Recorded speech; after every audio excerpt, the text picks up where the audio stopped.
Well, with DB Horror here, welcome to Amityville Horror. Thank you for visiting. I am Clint. Don is not with me tonight. He had a previous engagement he had to get to, but I have a other wonderful associate that is here to help me co-host tonight, and that is, of course, the wonderful, lovely Jamie Apple. Say hi to everybody. Glad to be here, guys. So happy to be here. Yeah. So you're doing double duty tonight, actually, perhaps triple duty, but so you're going to co-host with me, and also we are talking with a group of folks that you have recently worked with and will be working with in the near future. Of course, we have the gang here from Acrostar, who have brought us such lovely things as Trepidity. Jesus, what's wrong with my speech today? And it came from somewhere, and now we are going to be talking about your newest addition to your films, and that is, of course, Desperate Souls. So I'm actually pretty excited about this. So Anne, you seem to be in charge of a lot of the promotional things and stuff like that, and I was just curious how the Indiegogo campaign has been going and where we are in the process right now. Yes, I'm producer and first AD on the film, and we started the Indiegogo campaign. I think we started in December. We did like a 40-ish day campaign. Not the best time of year to be asking people for contributions with the holidays and everything, but with the timing of our filming, we wanted to have the first campaign wrap up before we actually started filming, so we could have some money to pay our expenses. Right. And we're doing really well. We're astoundingly at 62% of our goal. Our goal is $10,000. And we have connected with people we've never connected before with, and we've also gotten a lot of repeat contributors. So I think people are realizing that Acrostar Films is a group that actually does what they say they're going to do. We complete the film, we get distribution. Our prior two films have distribution on Amazon Prime Video, and we deliver the perks that we say we're going to deliver. And this film is very different. It's a lot more intense, and I think there's a lot there for everybody to like.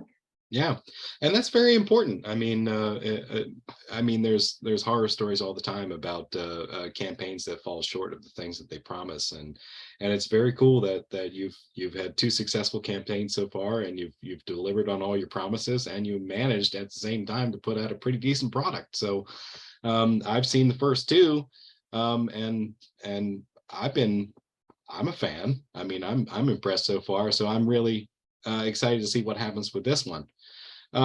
So of course we have Steve here with us again, who is typically the writer of these projects. What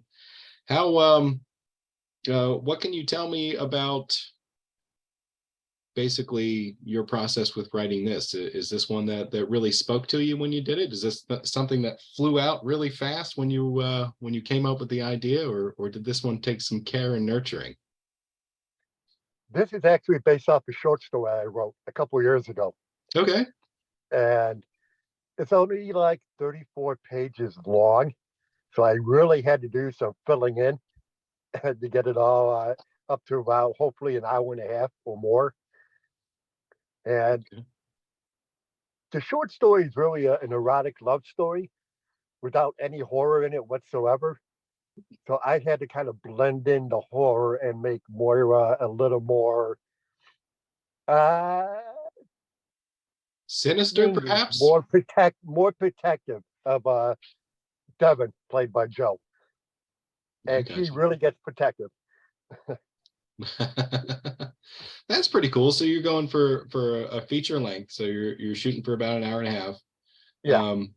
And I find that really interesting that's a short story that basically didn't have horror in it at all before, but now it does. Yes.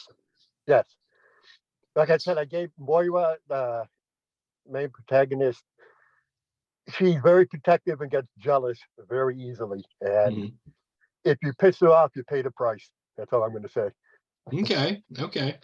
So I was generally reading the synopsis of this before we got underway, and I take it that the Moira character is kind of like a demon, sort of a succubus type character. That's accurate. Yes. Okay. And to a degree, she feeds off of the suffering of others. Yeah, she feeds off depression and anxiety and the pain of other men.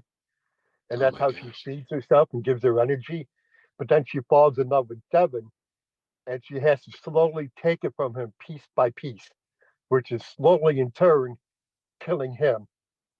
And then here comes the moral dilemma of the story, without giving too much away. Oh yeah, well yeah, we can't do that because no one's seen it yet. So I definitely don't want to pull too much out of you. But yeah, So this no. is this Go is ahead. more of an emotional tug at you story than your generalized horror story, correct, Steve? Oh, yeah, definitely. Definitely. I mean, Okay. hopefully it will really hit at the end or hit people's hearts. And I also wanted to get in there like with the kills that you really care about the characters, like Magdalena and Jake. They're like the polar opposite of Devin, their characters. I mean, they I'll say they were those two characters they play were really fun to write. Oh yeah. Because there's really a different pace from the depression and the horror and everything. But those two, they play off each other pretty damn well in the script, I think. Okay. So they have an interesting dynamic that plays out on screen. Yeah. Okay. I That's mean, there's neat. those two relationships, the Moira and Devin, that relationship, they're polar opposite, kind of. Okay. But Okay. So Magdalena plays Rebecca, and of course Jake plays Dan. So are these like would you call them like a sickening sweet couple where like they just you're just like, ah God, here we go again, or is it a little different than that? It's not like us from It Came From Somewhere. Okay, okay, yeah. Definitely a little different. Yeah. We've ditched the 1950s feel on the aliens here. Okay, Yeah, they're not Yeah. nearly as lovey-dovey as All right. those two. all I right. kind of I liken them to like your best friend couple, the couple Yeah, that's what I was you gonna say. eventually want to emulate in a Mhm. relationship, but you're not there yet. But you want to you want to be there. So they're just Mhm. it is sickly cute, but everybody it's at that point in their relationship where they've been together long enough where Mhm. We're it's almost a kinda little too comfortable food. with each other. Mhm. I got They make dirty jokes to each other Uh-huh. constantly. Saucy. And perhaps a little too honest about what they're thinking. Yeah. Yeah, actually, Dan, you're right Okay. on it. Yeah. I've known some people yeah, like I that. would definitely say that because Magdalena has a scene at the beginning that really sold me off when she had auditioned for it. It's like I never expected that from her. Yeah, no, it's super fun. Yeah. I can't wait to film that. That's gonna be Yeah. fun. Yeah, me too. That sounds really interesting. So and their relationship to the other couple that we're focusing on, Devin and Moira, how are they generally connected? Do they live in the same building, or are they just people who are friends and they know each other? Or I believe Dan we is Devin's know. best friend. Yeah, yeah. okay, okay. All right, that sounds good. Dan is Devin's best friend. So, I mean, we have Joe here. So, I mean, Joe, you're playing Devin on screen. So, the way I understand it, you are a heartbroken heartthrob who is basically the subject of Moira's unique talents. So, what? Well, I don't know how to put it. I mean, how do you describe a succubus and how she drains her potential victim? I haven't really met one yet, so I can't really tell you. All right. Well, And of she's course, very- well, what's that? well, she's very hypnotic. I guess I could put it that way. I don't really want to, again, give away too much. I haven't seen the movie yet, so I don't really know what happens. Mhm, mhm. But, Yeah. She So, definitely has a way about her. Yeah. She So makes what? Devin good for once. Right. So how are you approaching your character?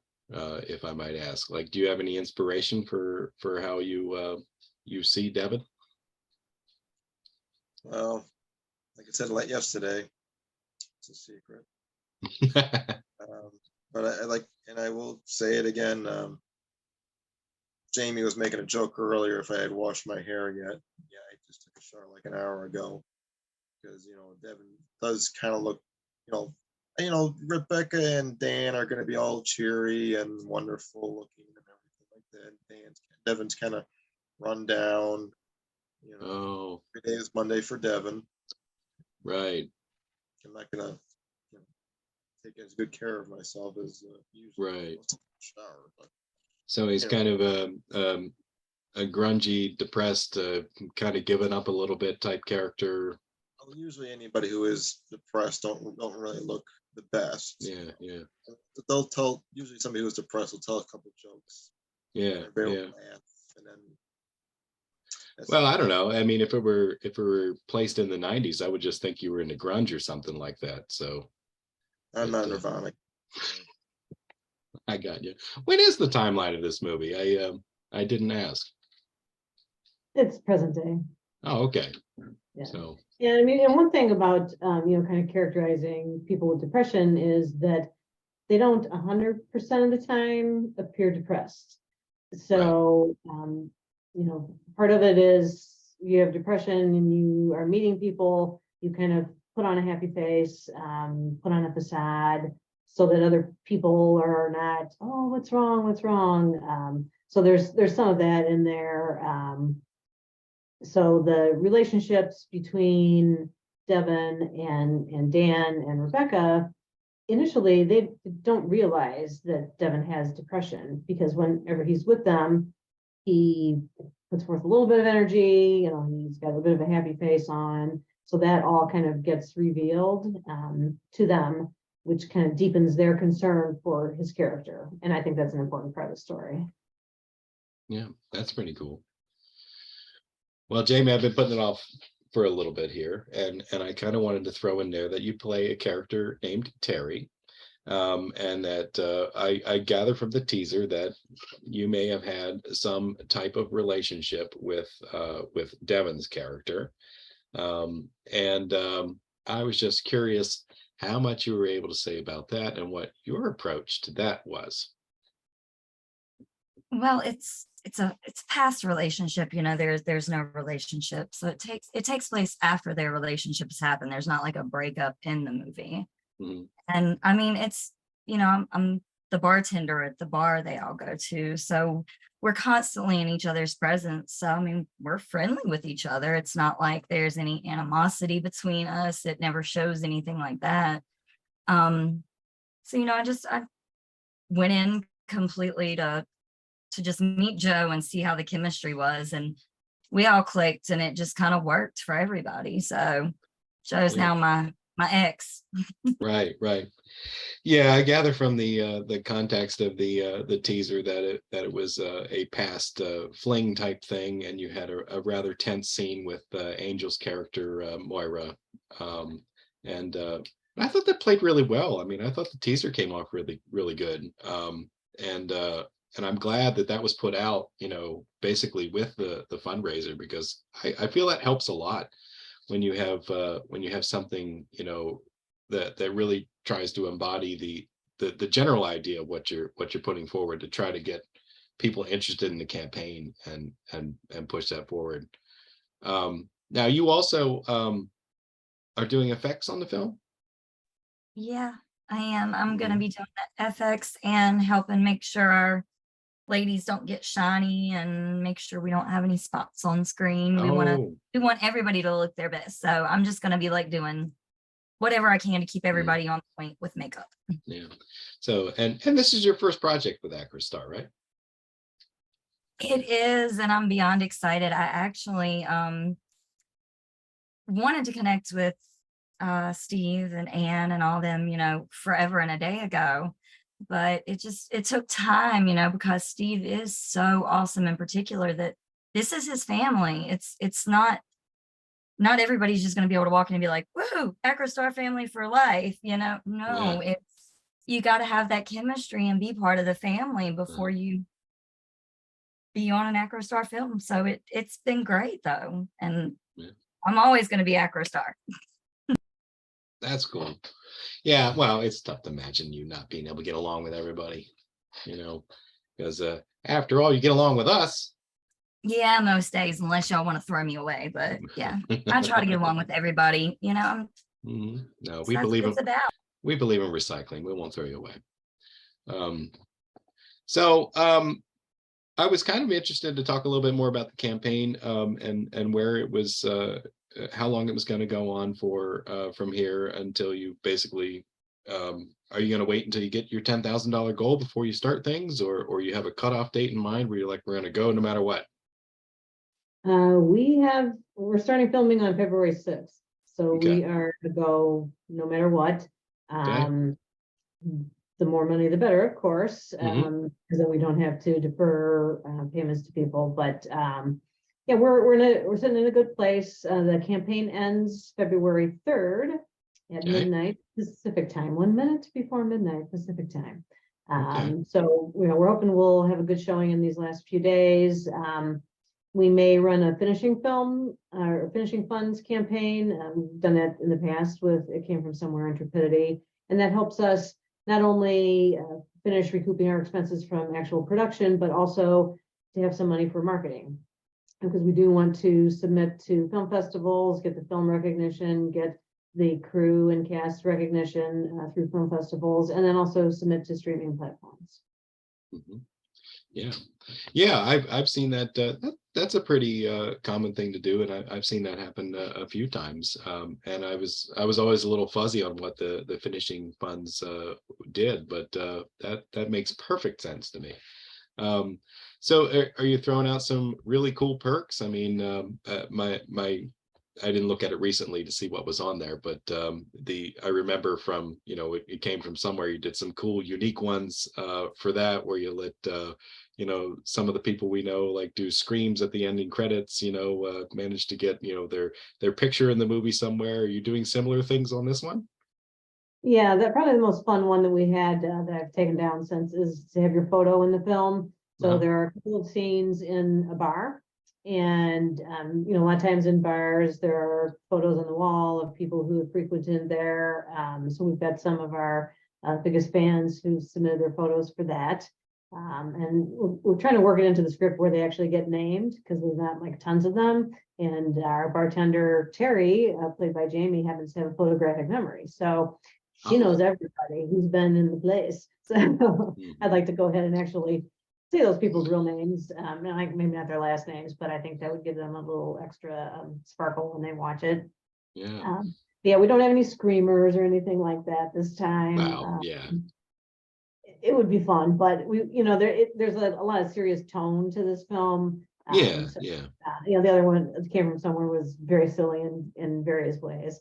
And then we also have the standard perks, signed copy of the script, the movie poster signed by cast and crew. We've got a VIP virtual screening where we'll do an online screening, so you get to watch it first before anybody, along with cast and crew, and then do a question and answer session afterwards. And then a bunch of producer credits starting at $40. So we've tried to make things affordable for people to get involved that way. And then also you can pre-purchase the film either on DVD or Blu-ray. And those that are pre-ordered will include an alternate ending to the film.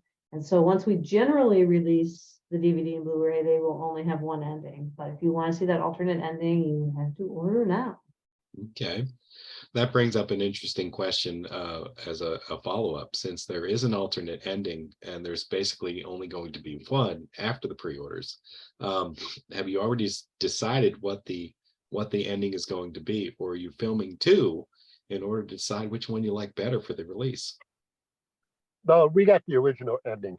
We know which one we're going to go with. Okay. Yeah. I like alternate endings. I think that's pretty cool. It just puts me in mind of, some other films that have done that, like the biggest one that comes to mind is probably Clue, you know, where they filmed 3 different ones. And what I didn't realize is when that first came out, they played a different ending wherever it just happened to be playing. So people who saw it in different cities could be seeing a different movie technically, you know. But I always ever saw it on, you know, VHS or something like that from the video store. So it's like I got to see all 3 endings on it. So that's pretty neat. That's a pretty good reason to get in early and get the pre-order thing done so that you can get both endings. Because basically after that, you just won't see that. It's gone. Oh, we lost Dan. Jake is gone. Oh no. Well, maybe he'll be back. Oh, here it comes. Welcome back. Yeah. Yeah. Maybe Magdalena kicked him out. I don't know. It seems to be the type of relationship they have. Oof, internet's still struggling today, my bad. That's quite all right. So I know this is more of a serious film, you know, and so you have to approach it a certain way, but I seriously hope that you guys get to have a lot of fun on set when you really start doing this. I mean, do we have any pranksters here? Do we have anybody who likes to play jokes on set? Oh, we got one. Okay. Oh, we got 2. Yeah. All right. All right. Those are the ones to watch out for, Steve. We're all crazy. Well,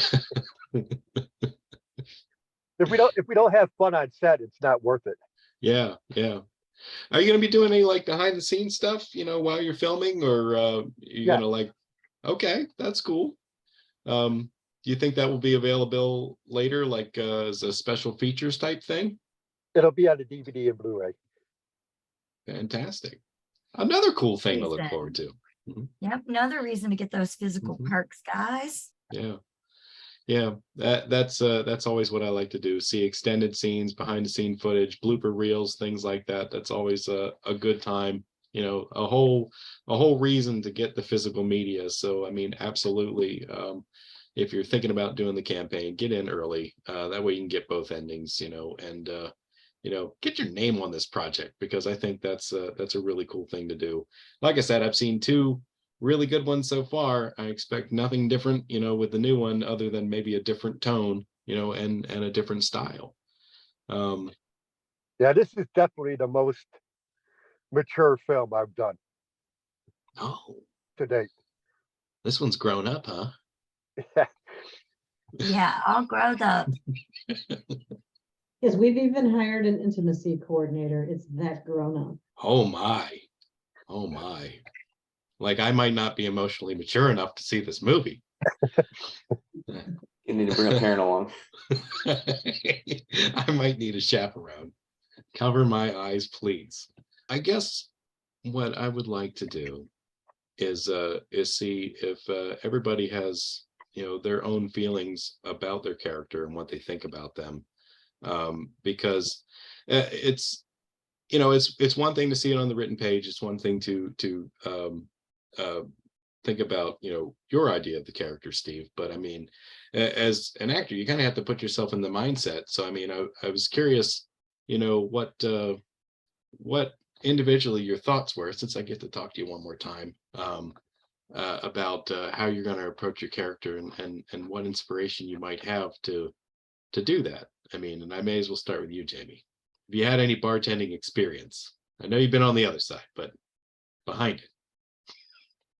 No, I don't have any experience as a bartender, but you know, I thought it was awesome, just the role. But I feel that my character, she's kind of headstrong, stubborn, but still trying to figure out who she herself is as a person along the way. And the people at the bar, they are her friends, her family, those are her people. And you know, I feel like that job is what keeps her grounded, even though she's still trying to figure out who she is. Joe, it sounds like you got a pretty tough job ahead of you, playing a pretty depressive guy who's struggling to recover and move on with his life. So I mean, how are you approaching this? Is this something that you feel confident about?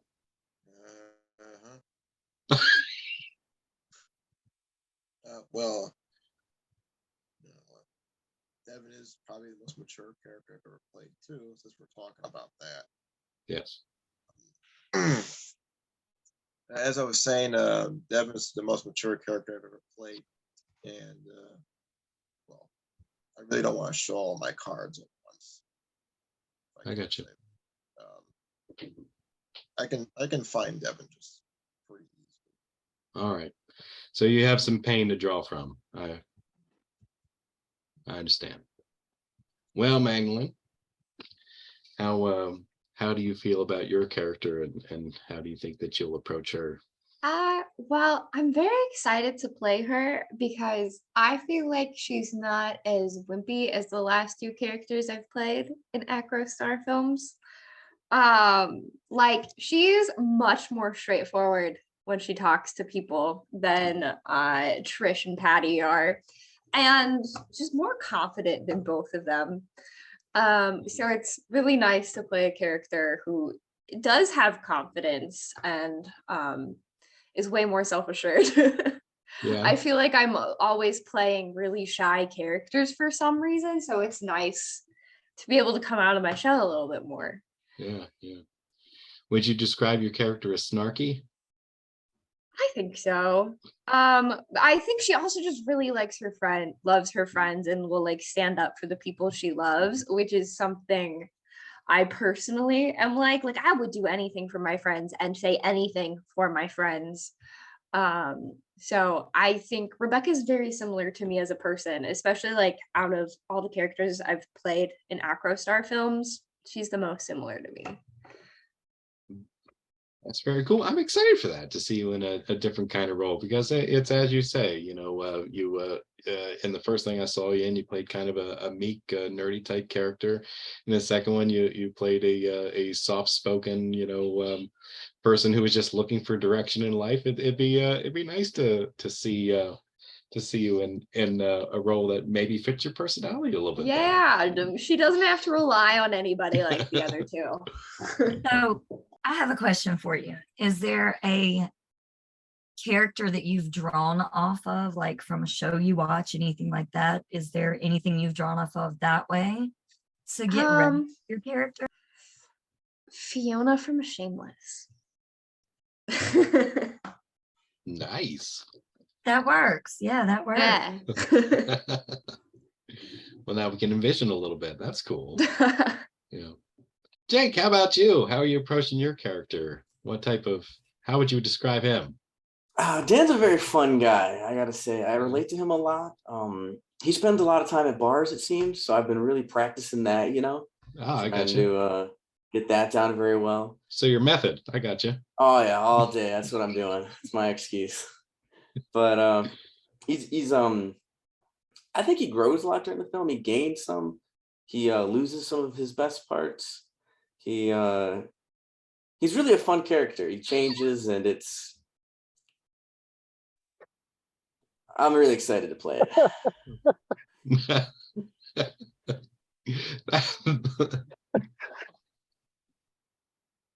Wow.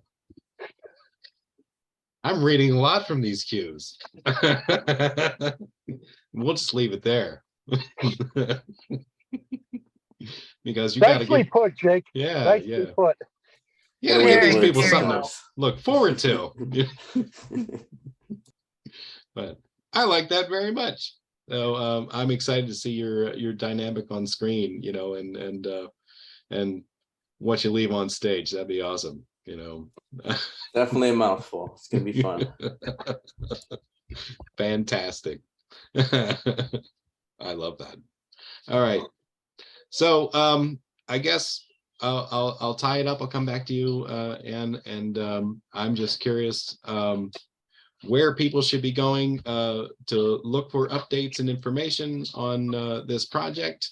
And of course, I'll share that on our Facebook group, and I'll share your Indiegogo campaign. Sure. You can reach the Indiegogo campaign at desperatesoulsmovie.com. And once the campaign ends, then I'll redirect that to the Acrostar Films website.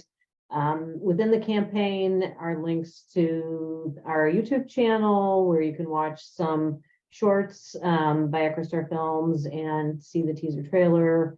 We also included the link to our Facebook group. We have a Facebook group that has almost 3,300 members to it now. And we'd like to have everybody join. That's the best way to get updates to the project. I post between Steve and I, we post several times a day usually because there's that much going on. And once we film, then Steve will be dropping some little clips into that Facebook group. So it's really important to be a part of that so you can see some of the actual filming. And that's pretty much where all the information is. All right, wonderful. And that Facebook group is also where you'll see all the scenes. We got 3 up there already, and I'll be posting them again. And we got 2 more coming. That sounds fantastic. Yep, definitely. I'll share them to the group, and I'll definitely make sure that that those things are linked to this broadcast as I put it out. And I apologize for the noise in the background. My 5-year-old is desperately trying to get in the room, but that happens when you do all your work at home. So any rate, I thank you all for getting together with me. I love that you took the time to get with me and talk this over. I'm so sorry that Don couldn't be here. But on behalf of Don, I'll say, don't let the bad ones ruin a good time. On behalf of myself, I'll say, I hope you find movies that haunt you. And I thank you so much for joining us. And we will be back again. Thank you so much.